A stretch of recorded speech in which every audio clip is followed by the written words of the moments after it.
Welcome back. ഞാൻ Sreeraj Ashok, safety ട്രെയിനറാണ്. നമ്മൾ ഇന്ന് പറയാൻ പോകുന്ന ടോപ്പിക് കൺഫൈൻഡ് സ്പേസുകളെ കുറിച്ചാണ്. കൺഫൈൻഡ് സ്പേസുകൾ നിങ്ങൾ കേട്ടിട്ടുണ്ടോ? ഈ കൺഫൈൻഡ് സ്പേസ് എന്ന് പറഞ്ഞാൽ എന്താണ്? ഏറ്റവും കൂടുതൽ അപകടങ്ങൾ നടന്നുകൊണ്ടിരിക്കുന്നത് നമ്മുടെ ഭൂമിയിൽ തന്നെ ഏറ്റവും കൂടുതൽ അപകടങ്ങളും അതുമായി റിലേറ്റ് ചെയ്തിട്ടുണ്ടാകുന്ന മരണങ്ങളും സംഭവിക്കുന്നത് കൺഫൈൻഡ് സ്പേസുകൾ എന്നില്ല. ഒരു 1-2 മാസം മുന്നേ തന്നെ നിങ്ങൾ ഈ അബുദാബിയിൽ ഒരു സീവേജ് ടാങ്കില് ആളുകൾ ഇറങ്ങി, 3 പേര് ഇറങ്ങി. അവിടെ നിന്നുള്ള എന്തൊക്കെയോ അവർ ശ്വസിച്ചു എന്നും അതുമായി റിലേറ്റ് ചെയ്തിട്ട് അവർ മരണത്തിലേക്ക് പോയി എന്നും ഒരു വാർത്ത വന്നു.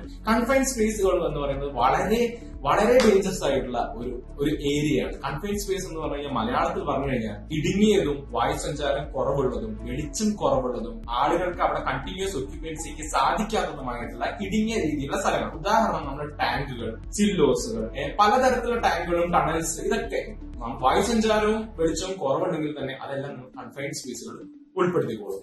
അപ്പൊ ഈ രീതിയിലുള്ള കൺഫൈൻഡ് സ്പേസുകളിൽ നിങ്ങൾ ജോലി ചെയ്യുമ്പോൾ അത്രയും അപകടം കൂടുതലാണ്. അത്രത്തോളം നിങ്ങൾ അതിന് വേണ്ടിയിട്ടുള്ള മുൻകരുതലുകൾ എടുക്കേണ്ടതായിട്ടും വരും. അതിന് നമ്മൾ ഉദാഹരണമായിട്ട് പറയുന്നതാണ് മാനേജ്മെന്റിന്റെ പാർട്ടിൽ നിന്നും കൺഫൈൻഡ് സ്പേസിന് പെർമിറ്റ് നമ്മൾ എടുക്കേണ്ടതായിട്ട് വരും. അല്ലാതെ തന്നെ കൺഫൈൻഡ് സ്പേസിന് എന്തൊക്കെ തരം ഹസാർഡ്സ് ഉണ്ടെന്ന് പറഞ്ഞു കഴിഞ്ഞാൽ ഓക്സിജൻ ഡെഫിഷ്യൻസി, ഓക്സിജന്റെ അളവ് കുറയാനുള്ള സാധ്യത, ടോക്സിക് ആയിട്ടുള്ള അറ്റ്മോസ്ഫിയർ അവിടെ ഉണ്ടാവാനുള്ള സാധ്യത, അതുപോലെ തന്നെ നമ്മൾ കൺഫൈൻഡ് സ്പേസുകളിൽ വെൽഡിംഗ് പോലത്തെ ആക്ടിവിറ്റീസ് ഒക്കെ നടക്കുമ്പോൾ അസിറ്റിലും ഗ്യാസിന്റെ അക്യുമുലേഷൻ കാരണം അവിടെ ഒരു തീപിടുത്തത്തിലും പൊട്ടിത്തെറിക്കും ഉണ്ടാവുന്ന ഒരു സാധ്യതകൾ, അതുമായി റിലേറ്റ് ചെയ്തിട്ടുള്ള ഒരുപാട് അപകടങ്ങൾ, നമ്മൾ വെളിച്ചമില്ലാതിരിക്കുന്ന അവസ്ഥ, ഇലക്ട്രിക്കൽ ഹസാർഡുകൾക്കുള്ള സാധ്യത, ഇങ്ങനെയുള്ള കാര്യങ്ങളെല്ലാം അവിടെ സംഭവിക്കാം. അപ്പൊ ഏറ്റവും കൂടുതൽ നമ്മൾ ശ്രദ്ധിക്കേണ്ട ഒന്നാണ് കൺഫൈൻഡ് സ്പേസ് എൻട്രി എന്ന് പറയുന്നത്. കൺഫൈൻഡ് സ്പേസിൽ നമ്മൾ പ്രത്യേകിച്ച് ശ്രദ്ധിക്കേണ്ടത്, കൺഫൈൻഡ് സ്പേസിൽ ഒരാൾ ഇറങ്ങുമ്പോൾ ഒറ്റയ്ക്ക് മാത്രം അയാളെ ജോലിക്ക് വിടാതിരിക്കുക. അതിന് നമുക്കൊരു ബഡ്ഡി സിസ്റ്റം എന്ന് പറയും. ഒരാൾ അദ്ദേഹത്തെ ശ്രദ്ധിച്ചുകൊണ്ട് പുറത്തുണ്ടായിരിക്കണം. കൃത്യമായിട്ടുള്ള വെന്റിലേഷൻ നമ്മൾ ഉറപ്പാക്കുക, വെളിച്ചം നമ്മൾ ഉറപ്പാക്കുക,